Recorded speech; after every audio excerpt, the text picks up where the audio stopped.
আসসালামু আলাইকুম। আজ আমি দুপুরের একটি মজাদার রেসিপি দেখাবো। অবশ্যই আশা করি সবার ভালো লাগবে।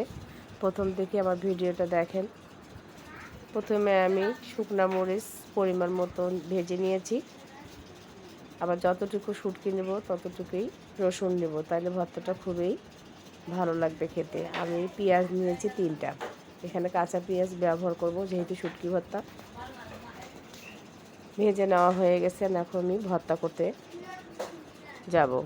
দেখেন, প্রথমে আমি মরিচ আর রসুনটাকে বেটে নিব আগে।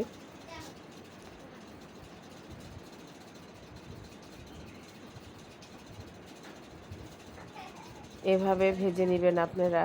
রসুনটা বেশি পোড়া লাগানো যাবে না, তাই যে স্বাদটা সেটা আর লাগবে না। এখন আমি পাটনায় ভর্তা করে নিয়েছি। আপনারা ইচ্ছে করলে শিলপাটাও বেটে নিতে পারেন, আবার কেউ ব্লেন্ডারেও করতে পারেন। আমি এখানে বাটনাটা ব্যবহার করেছি। পেঁয়াজটা ঠিক এভাবে বেটে নিয়েছি। এখন দেখেন কত সুন্দর লাগছে।